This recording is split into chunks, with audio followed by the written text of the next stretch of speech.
violencia contra la mujer. Los contenidos que la charla va a abarcar, primero vamos a hablar un poco de qué es Machine Learning, una definición.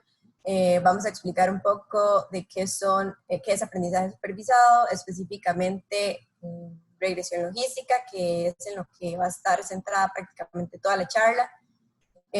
También vamos a hablar acerca de qué es aprendizaje no supervisado y vamos a dar un repaso un poco básico relacionado con el proceso de Machine Learning, los pasos para el preprocesamiento de datos, los pasos de modelado y finalmente vamos a compartir con ustedes el demo que preparamos para eso. Entonces, en primer lugar, Amanda nos va a hablar un poco de los conceptos de Machine Learning.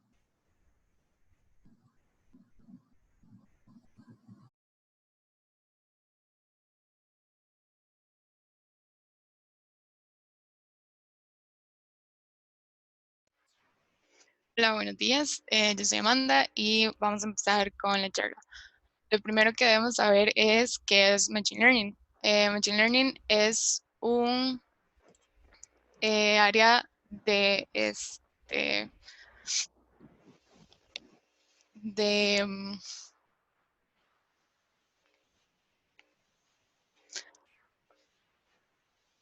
un área de research que incluye partes de estadística, inteligencia artificial y ciencias de la computación.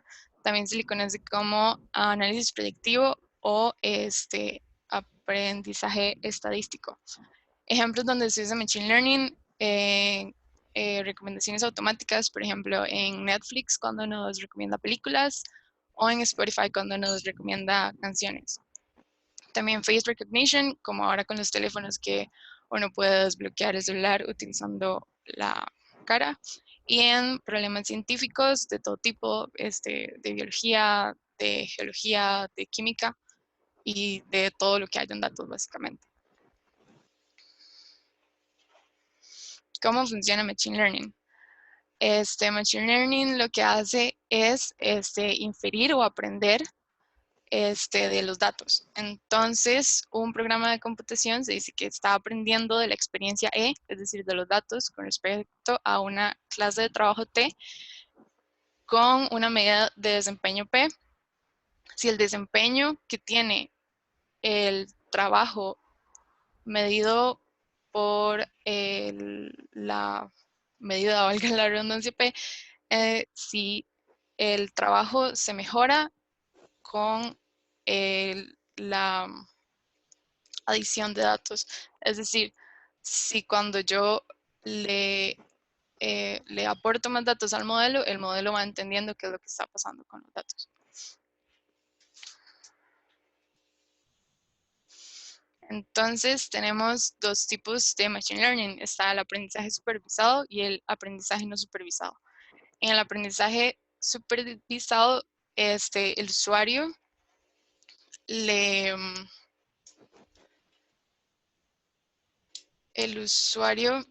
le da al algoritmo datos de entrada y el dato deseado de salida. A este dato deseado de salida le vamos a llamar target, que es lo que se desea predecir. Hay dos tipos de datos que se desean predecir, que son datos que tienen categorías y datos que no. Entonces, esto genera dos problemas de aprendizaje supervisado. Tenemos los problemas de clasificación, que es cuando la variable que se desea predecir tiene categorías, es decir, si se clasifica como un sí o un no. Y la regresión, que es cuando se quiere predecir una variable continua, o sea, que se quiere predecir cuánto dinero gana alguien o la temperatura en algún momento específico. Los algoritmos más comunes que se utilizan en aprendizaje supervisado son la regresión lineal para los problemas de regresión y la regresión logística para los problemas de clasificación. Luego tenemos el aprendizaje no supervisado, que el usuario nada más le da al algoritmo los datos y el algoritmo se encarga de encontrar patrones en los datos y extraer conocimiento de los datos.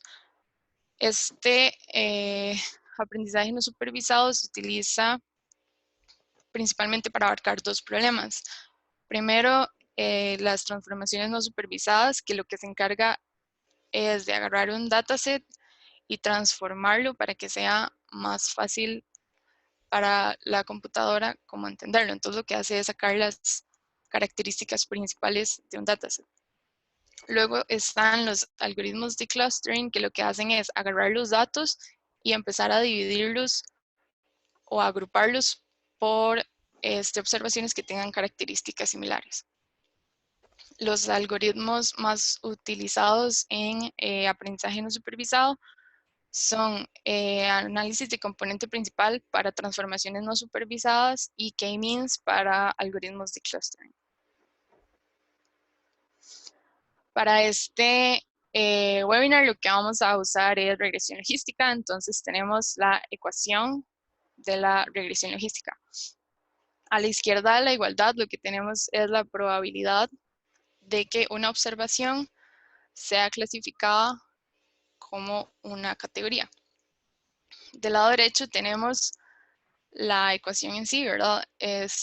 Los X que se ven ahí son las variables o los valores de cada fila para cada columna. Entonces, si uno tiene una observación o una fila del dataset, cada X va a ser cada valor que se tenga en las columnas que hayan, en las n columnas. Y los betas son los pesos o coeficientes que se van a calcular cuando se haga el ajuste del modelo. Esta función va de 0 a 1, entonces entonces siempre va a haber un valor de probabilidad.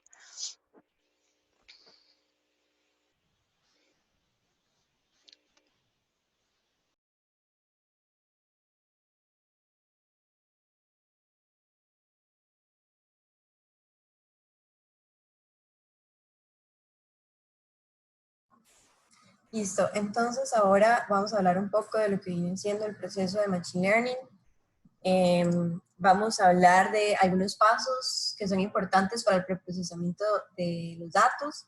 Esto va a ser como una visión muy por encima, digamos, porque necesitamos avanzar al demo, pero para que todos estemos más o menos en la misma página. Entonces, en primer lugar, podemos hablar de lo que es la recolección de datos. En este paso, lo que estamos buscando es obtener o identificar diferentes fuentes de datos que podamos utilizar para nuestros modelos. En esta parte es súper importante tener en cuenta que la calidad y la cantidad de los datos que vayamos a utilizar va a, pues, a tener un impacto súper directo en la eficiencia y en los resultados que vamos a obtener. De hecho, como dato curioso, para esta charla estuvimos intentando utilizar datos de tres fuentes distintas porque por alguna u otra razón no obteníamos los resultados deseados, y eso tiene mucho que ver precisamente con estas dos características que les digo que son la calidad y la cantidad de los datos. Después tenemos un paso al que comúnmente se le conoce como exploración. En esta etapa lo que se busca es tratar de familiarizarse o comprender un poco los datos con los que se va a trabajar. Entonces se trata de identificar tendencias importantes, patrones, características y puntos de interés en general de los datos. Es muy común en esta parte utilizar estadística descriptiva para, como les dije antes, familiarizarse y comprender un poco lo que se está mostrando en el dataset. Después tenemos una etapa a la que se le conoce comúnmente como data wrangling o limpieza, transformación de datos. Acá básicamente lo que se hace es ir transformando o limpiando los datos, como dice el nombre, para obtener un resultado que podamos utilizar en el proceso de modelado. Eso puede implicar ya sea la preselección de variables, transformación de variables. Por ejemplo, algunos algoritmos solo pueden trabajar con variables numéricas, por ejemplo. Entonces se puede incluir la conversión a tipo, distintos tipos, y en general ir todo paso que permite ir transformando los datos a un formato apropiado para el modelado. Wanda nos va a hablar un poco de los pasos para el modelado en sí.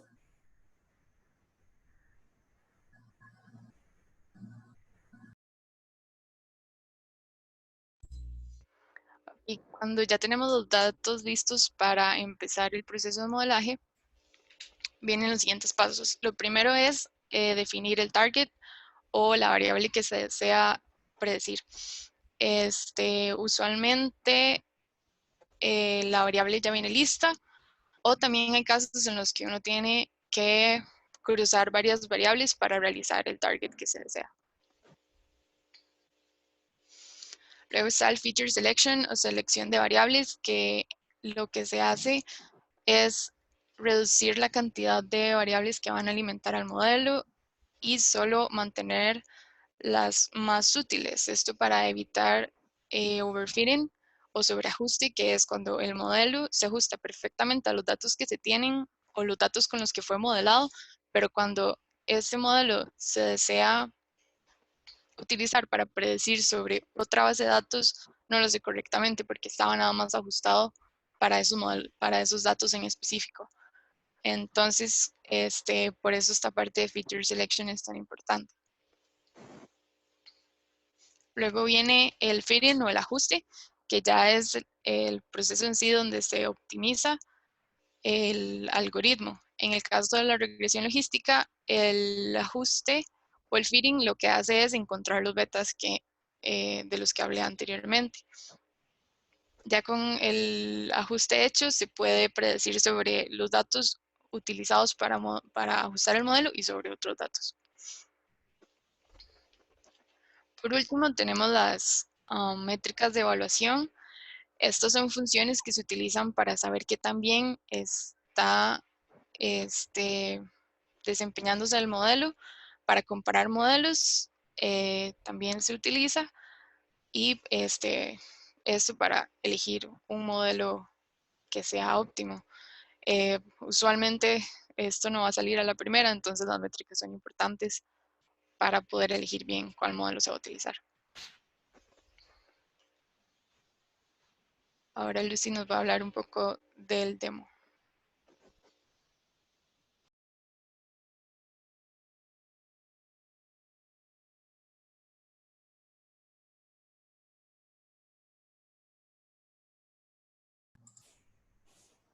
Listo. Entonces, hablando del demo, ¿cuál es el objetivo de todo esto que planteamos y por qué les dijimos que íbamos a hablar de violencia contra la mujer? Lo que hicimos fue crear un modelo de regresión logística para predecir si una mujer es o está propensa a ser víctima de violencia doméstica. Esto lo hicimos utilizando datos que corresponden a una encuesta realizada en Colombia. Ya les voy a hablar un poco más acerca de esto. Escogimos este país porque primero porque no es tan sencillo encontrar datos demográficos que puedan utilizarse para eso, pero uno de los países que encontramos fue Colombia y nos llamó bastante la atención los números en cuanto a violencia contra la mujer que presenta este país. Cierta de esta información la pueden encontrar en internet fácilmente, y acá tal vez lo que conviene más destacar es que un 33.3% de las mujeres que fueron incluidas en esta encuesta han sido víctimas en algún momento de su vida de ya sea violencia física o violencia sexual por parte de sus compañeros. Entonces, en esto es importante que tal vez hablemos un poco de qué vamos a tratar como violencia doméstica o qué vamos a entender. La Organización Mundial de la Salud, al hablar de violencia doméstica, pues trata de incluir todo lo que tiene que ver con los comportamientos a los que está expuesta la mujer durante una relación íntima, ¿verdad? Ya sea cualquier comportamiento que cause daño físico, psicológico o inclusive sexual. Entonces, hay diferentes tipos de comportamientos que son considerados violencia doméstica, incluyendo actos físicos como cachetadas, golpes, empujones, en general cualquier tipo de acción que vaya a provocar un daño físico. También hablamos de violencia sexual, incluyendo el hecho de que se lleve a una relación forzada o inclusive también otras formas de coerción sexual. Hablamos también de abuso emocional, ya sea insultos, gritos, humillaciones, amenazas de muerte inclusive, o amenazas con separar a los hijos de su madre. Hablamos también de comportamientos de control, porque se ha encontrado mucho que también estas personas tratan de alejar a las parejas de sus familias o de sus amigos, a monitorear cada uno de sus movimientos, restringir el acceso a recursos financieros, a trabajo. A muchas no las dejan trabajar, inclusive a muchas no las dejan estudiar, o les limitan el acceso también a lo que es servicios de salud. Entonces, los datos que estamos usando fueron recolectados por el DHS Program, que es una entidad estadounidense que se encarga de realizar encuestas demográficas y de salud. Como les mencioné, hay varios países, sin embargo, nosotros optamos por realizar esto basado en Colombia, en una encuesta que se realizó entre los años 2015 y 2016. Esta encuesta, digamos, como que abarcó tres áreas, o trataron de hacer o marcar una división en tres áreas, que fue a nivel de hogar. Se entrevistaron en total 44.614 hogares. A nivel de mujeres, 38.718 mujeres que rondaban los 13 y los 49 años. Y también la tercera parte ya era más enfocada a hombres, y esta parte incluyó 35.783 individuos entre los 13 y 59 años. Nosotros en particular, pues como ya pudieron inferir de la charla, vamos a centrarnos nada más en las mujeres que se entrevistaron. Esta encuesta trató temas como aborto, consumo de alcohol, violencia doméstica, que es en lo que nos estamos centrando, y en general otros aspectos del estado de la mujer. Pueden encontrar más información si quisieran acerca de este y otros países en la página oficial de DHS Program, y en particular de Colombia es la encuesta del 2015. Hablando un poco ya acerca de la implementación del modelo, este modelo lo creamos utilizando Python y algunas librerías comunes para el análisis de datos en Python, como son Pandas, Scikit-learn, SciPy, StatModels y otros. Y vamos a movernos al código para que podamos empezar con eso. Entonces, bueno, como ya les mencioné, no sé si debería hacer esto un poquito más. Como ya les mencioné, vamos a utilizar los datos de Colombia, entonces por ahí ya estamos claros. Sí quisiera como aclarar que los datos no estaban completamente listos para ser utilizados. Esta encuesta era súper grande, había muchísimas variables, eran alrededor de 3.000 si no me equivoco. Entonces nosotros, por cuestiones de tiempo, no vamos a mostrar todo el procedimiento que utilizamos para realizar los filtros que nos llevaron hasta acá, que es la parte donde estamos leyendo los datos. Estos datos ya están pues un poco preparados por nosotros, y lo que hicimos fue hacer una preselección de las variables que consideramos que eran oportunas para hablar de violencia doméstica contra la mujer. Entre las variables que incluimos podemos ver la ocupación actual, el área de ocupación, el departamento en el que reside este individuo, el género pues siempre va a ser mujer, porque solo estamos trabajando con mujeres, el nivel de estudios completado, inclusive hay características muy interesantes, como a qué edad tuvo el primer hijo, qué edad tenía el padre del hijo cuando tuvieron digamos, qué edad tenía el padre cuando tuvieron el primer hijo, qué edad tenían los padres de la mujer cuando ella tenía entre 12 y 14 años, entre otras variables que ya vamos a ir viendo. En la parte de exploración de datos, acá no vamos a mostrar todas porque son demasiadas, por cuestiones de tiempo no podemos hacerlo, pero seleccionamos algunas que tal vez pueden ser interesantes. Para familiarizarnos o contextualizarnos un poco con los datos, acá podemos ver el top 10 de departamentos con más individuos en estos datos. Entonces podemos ver que la mayoría de mujeres residen en Antioquía, después tenemos Valle, Bogotá, Atlántico y Bolívar en los primeros lugares. Y si pueden observar, estos datos no reconocen las tildes. Entonces, eso es algo de lo que vamos a hablar más adelante en la transformación también. Que este tipo de cosas son a las que siempre estamos expuestas cuando trabajamos con datos, y es algo que se resuelve o se trata de resolver un poco a la hora de limpiar o transformar. Tenemos también acá un poco acerca del área de ocupación. La mayoría de las mujeres de esta encuesta se dedican a los servicios o a las ventas. Inclusive en el tercer lugar tenemos a las mujeres que no trabajan. Es una gran cantidad. Después tenemos el nivel de estudios que lograron completar. La mayoría sí logró terminar la secundaria, pero si podemos ver en el tercer lugar están las que completaron únicamente primaria, y hay muy pocas mujeres con estudios de posgrado, incluyendo maestrías o doctorados en el último lugar. Después podemos ver las razones por las que las mujeres que están en esta encuesta detuvieron sus estudios. En primer lugar, la razón es porque quedaron embarazadas. En segundo lugar, porque no podían costearlo, o podemos ver inclusive que necesitaban ganar dinero de algún modo, necesitaban,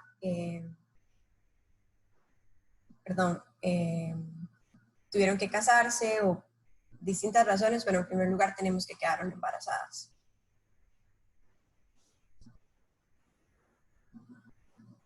Algo muy curioso y también muy alarmante es que las mujeres en estos datos,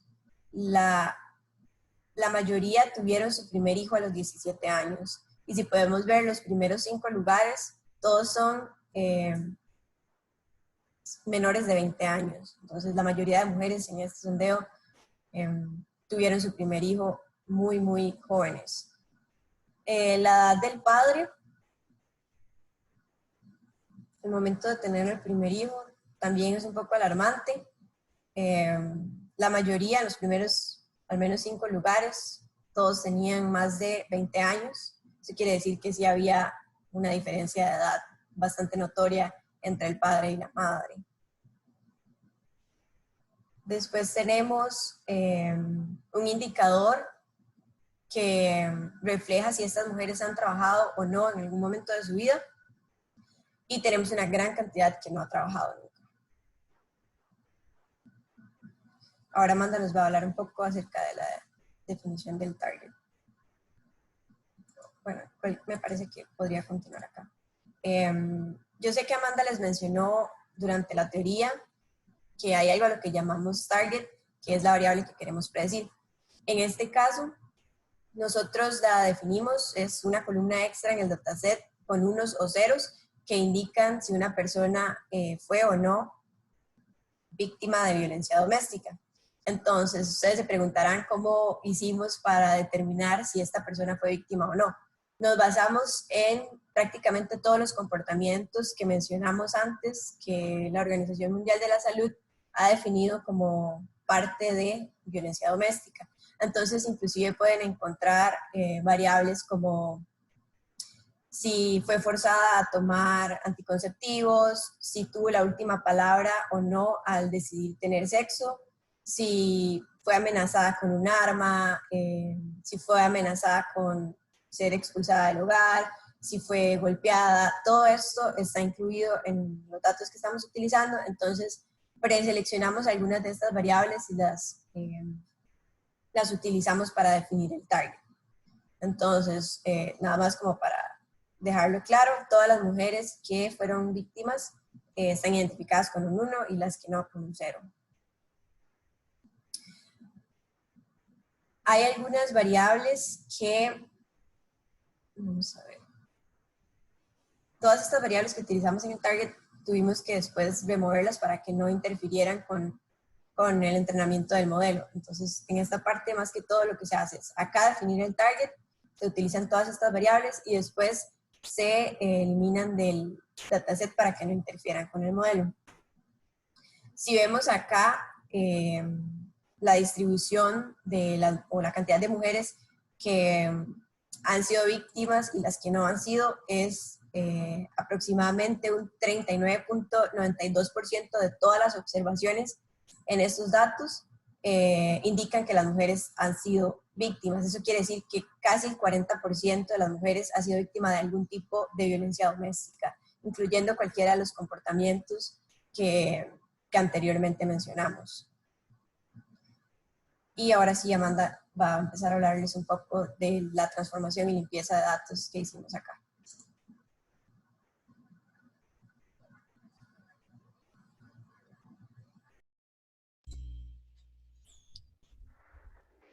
El primer paso que realizamos fue hacer un recodeo de las variables. Como mencionó Lucy, hay algunos símbolos que la computadora o el programa no reconoce, entonces se deben cambiar. Como esto es un proceso un poco matemático, debemos pasar los datos a números. Entonces, eso es lo que se hace en el recodeo. Entonces, a cada departamento se le asigna un número del 1 al 33. Luego vamos con los missing values. Estos datos usualmente no vienen con los datos completos, entonces tenemos que lidiar con datos que no se encuentran o con datos que están vacíos o con datos que están incorrectos. Entonces, lo primero que se hace es identificar las categorías de las variables que son categóricas, es decir, variables que dentro de sus valores tienen categorías distintas. Luego de eso, lo que se realiza es el conteo de NAs o de valores que no se encuentran o de espacios vacíos en el dataset. Estos espacios vacíos hay varias formas de llenarlos. Lo primero que se puede hacer es un filtro para elegir las variables que tengan menos espacios vacíos y no tener que llenar a fuerza, entre comillas, los datos y terminar con variables construidas por uno mismo. En este caso, vamos a seleccionar las variables que tengan menos del 66% de valores nulos. Entonces, en la tabla que estamos viendo, se puede ver el porcentaje de valores nulos y los valores que tienen cada columna, los distintos valores. Como vemos, la mayoría son palabras, entonces todo eso debemos pasarlos a números. Más adelante podemos ver, ahí está como el resumen de toda la tabla. Y entonces, en este caso, lo que hicimos fue, como se ve ahí, seleccionar las variables que tenían menos del 67% de valores nulos y llenar esos valores nulos con la moda de la columna. Entonces, para cada columna se seleccionó, se seleccionó la columna, se le calculó la moda a la columna y ese número se utilizó para llenar los valores, los espacios vacíos que tenía la columna. Luego de haber elegido las variables que tenían menos valores vacíos, se realiza la limpieza de los datos. En general, usualmente se tienen como 4 tipos de datos cuando se trabaja, cuando se trabajan modelos. El primero es las variables dummy, que son las que solo son las que son binarias, o sea, las que tienen sí o no o unos y ceros. Entonces, en este caso, los unos son tomados como sís y los ceros como nos, por ejemplo. Luego tenemos las variables categóricas ordinales, que son variables que tienen categorías que tienen un orden lógico. Entonces uno puede ordenar la variable y asignarle un número ordenado y va a tener sentido. Luego se tienen las variables categóricas nominales, que son variables que también tienen categorías, pero no siguen ningún orden lógico. En este caso lo que hicimos fue crear variables dummy para cada categoría de la variable. Entonces, básicamente lo que hicimos fue hacer un montón de columnas nuevas con unos y ceros, dependiendo de si estaban o no en la categoría. El cuarto tipo de datos que en este dataset en específico no encontramos son numéricos, que son datos pues continuos, digamos, y esos se pueden llenar con la mediana o con la media, pero en este caso no tuvimos que lidiar con esos.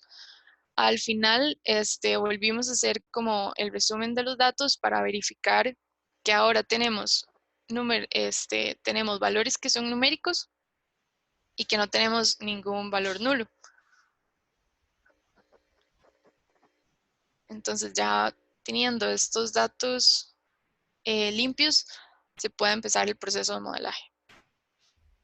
Entonces, lo primero que se hace es, bueno, elegir, o sea, hacer un subset con las columnas que ya limpiamos para solo tomar esas en cuenta y el target. Lo primero que hacemos, siguiendo el orden de ideas que mencioné anteriormente, es el feature selection. En este primer intento lo que hacemos es un filtro por correlación. Entonces lo que se hace es que se calcula la correlación de cada una de las variables con el target. Esto con el fin de ver cuál variable tiene más influencia sobre los ocurrimientos del target, o más incidencia sobre los valores del target. Se utilizó la correlación de Pearson y al final, bueno, ahí se tiene la tabla con las correlaciones y al final se eligieron las variables que tengan más del 25% de correlación. Esas son 16 variables y luego se hace el dataset X que contienen esas 16 variables. Antes de empezar con el proceso de ajuste del modelo, es importante o es una buena práctica dividir el dataset en datos de entrenamiento y de prueba. Los datos de entrenamiento son los que se usan para ajustar el modelo y los datos de prueba son los que se usan para probar ese ajuste. Esto también funciona para ver o probar que no haya sobreajuste, dado que el modelo que es ajustado con los datos de entrenamiento no conoce todavía los datos de prueba. Entonces uno puede ver que también está desempeñándose sobre datos que no conoce. Luego pasamos al proceso de ajuste del modelo. Esto es básicamente 2 líneas de código. La explicación que di fue un poco, matemáticamente es un poco complejo, pero gracias a la computación ya eso sale rápido. Y se obtiene el resumen del modelo con datos del modelo, como el nombre de las variables, los coeficientes. Eso sería como lo más crucial de este resumen. También hay otras medidas estadísticas como para reforzar la importancia de estos datos, pero no voy a ahondar en eso ahorita. Entonces, ya con el modelo ajustado, se procede a probar el modelo. Esta prueba se hace mediante las métricas. En este caso vamos a utilizar 4, que son la matriz de confusión, la curva ROC, el score F1 y log loss. Entonces, primero que todo, tenemos la matriz de confusión y el accuracy, o la precisión. La matriz de confusión básicamente lo que tiene es en su diagonal los valores verdaderos positivos y verdaderos negativos, que son los valores unos que fueron predichos como 1 y ceros que fueron predichos como ceros. o sea, los valores que el modelo pudo categorizar correctamente o clasificar correctamente. La accuracy o la precisión es el porcentaje de valores que el modelo pudo predecir bien. En este caso se hizo una matriz de confusión para los datos de entrenamiento y los datos de prueba y vemos que son parecidos las precisiones. Esto quiere decir que el modelo no está presentando overfitting o sobreajuste. Luego tenemos la curva ROC y el área bajo la curva. Este es básicamente un gráfico que nos muestra cómo se va moviendo el porcentaje de verdaderos positivos y de verdaderos negativos conforme se va cambiando el threshold que se usa para tomar la decisión.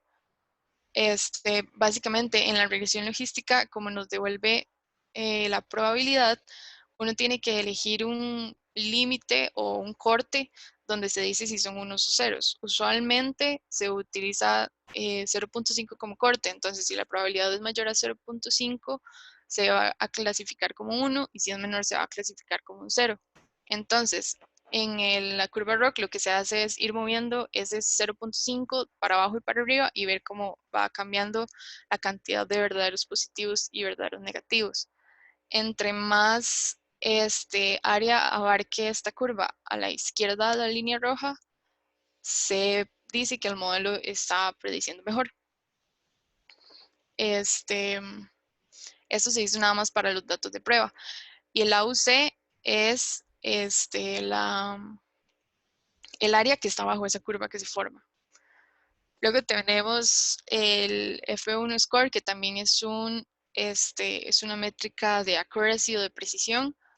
Va entre 0 y 1 los valores, entonces en este caso tenemos 0.63 y 6.4 que está dentro del intervalo.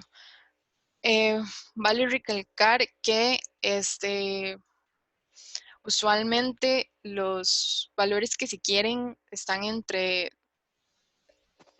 o sea, nunca se quiere que las métricas lleguen a su punto máximo o punto mínimo, porque eso significa que el modelo está o sobreajustado si llega a su punto máximo o pobremente ajustado si llega a su punto mínimo. Entonces mantener números, por ejemplo, en el F1 score como 0.6 y 0.7 son valores que demuestran que el modelo está ajustado correctamente.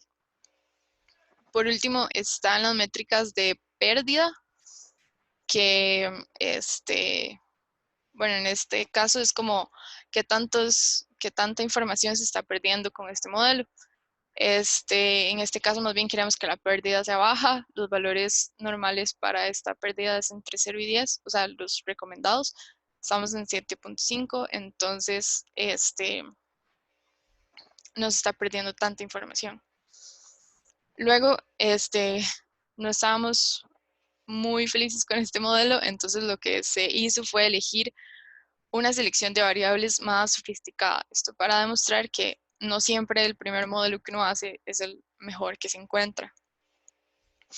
Entonces, lo que hicimos fue cambiar la selección de variables por el algoritmo que viene en el módulo XGBoost.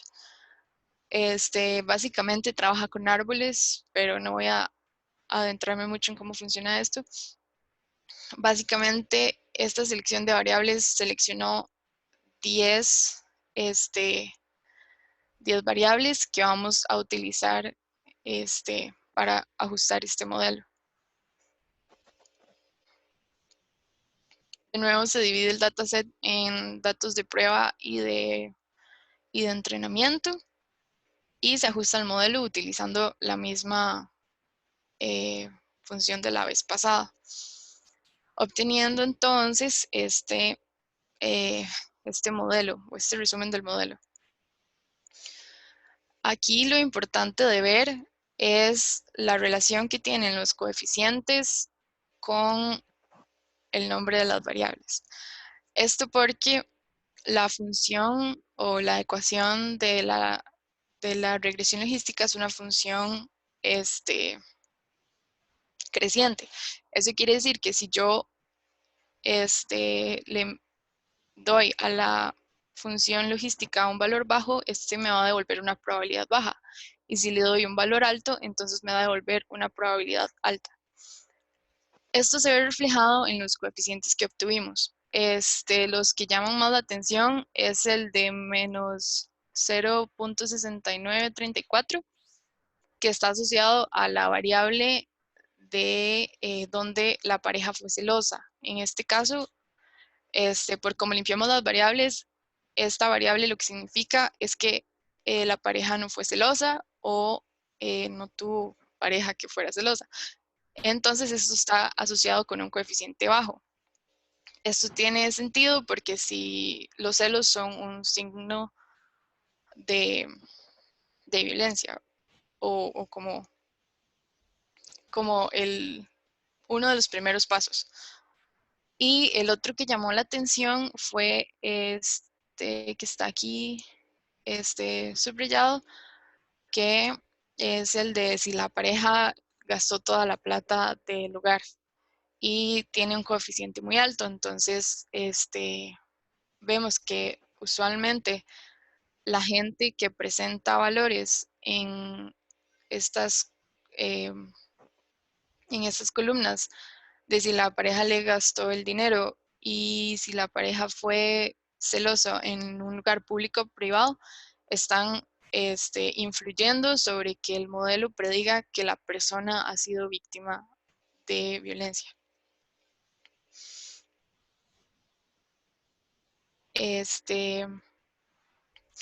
También calculamos las mismas métricas para este segundo modelo.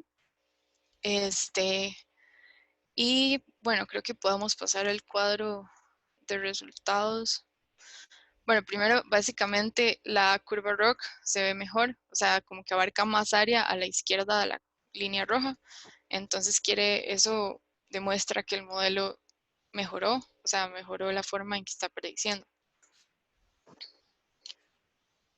Y para los otros resultados, realizamos este cuadro comparativo, donde se ven los resultados de las métricas que se le aplicaron a los dos modelos. Básicamente todas las métricas fueron o dieron mejor en el segundo modelo que en el primero, demostrando que esa selección de variables más sofisticada que se seleccionó realmente tuvo un impacto sobre el modelo que estábamos haciendo. Entonces, en conclusión, podemos decir que los dos modelos pudieron predecir de manera aceptable si una mujer está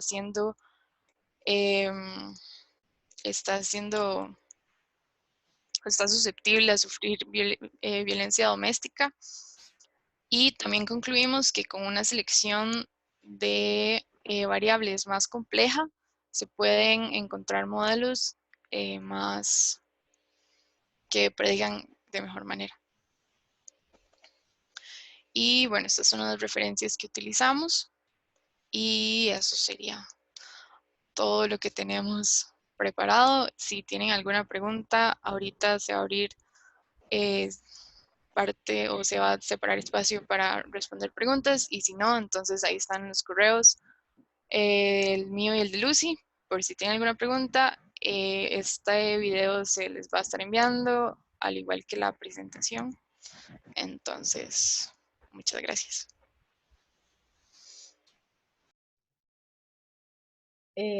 Amanda, sí tenemos una pregunta de Joana Catalina. Dice, los archivos que se desarrollan en Colab se pueden abrir fácilmente en Jupyter. ¿Hay algún problema en las versiones de Python?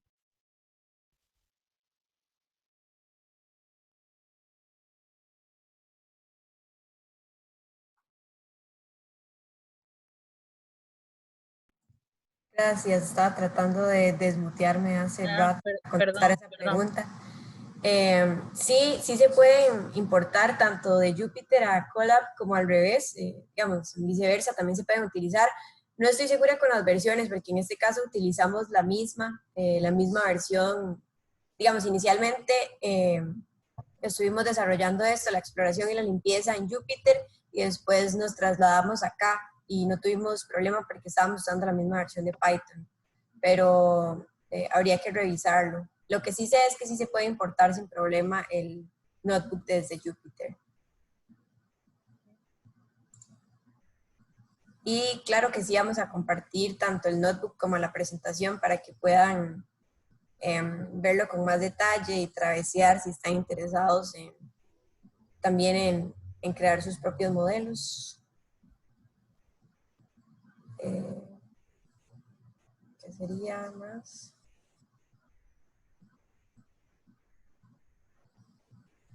Hay una que dice, no entiendo bien, en una parte pasaron de variables categóricas a numéricas.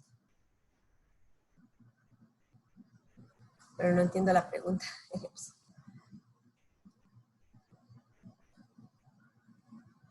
No sé si la persona que puso esa podría... Ah, ok. Ya, es que la de antes no me había salido. Vamos a poner un toquecito aquí. El notebook. En realidad todas las variables que utilizamos son categóricas, si no me equivoco. Creo que no. La única que recodiamos me parece que fue departamento, y lo que se hizo fue asignarle un número a cada departamento. No utilizamos el módulo específico de Scikit-Learn. Si eso responde la pregunta, no lo utilizamos. Perfecto. No sé si alguien más tiene alguna otra pregunta.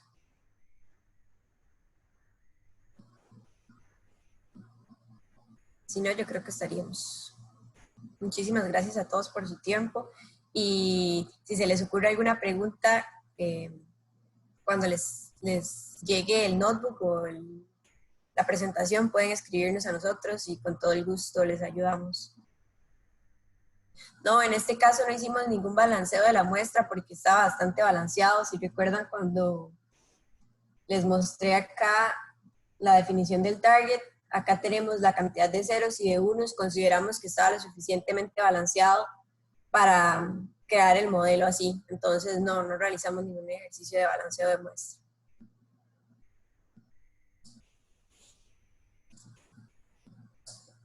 Bueno, muchas gracias a todos por participar. En un ratito vamos a publicar el video de este webinar en YouTube. Se los vamos a llegar a todos los que se inscribieron y pues todos los datos también que nos pidieron, además del contacto de Lucy y de Amanda, por si necesitan hacer alguna pregunta adicional, se las pueden hacer a ellas directamente.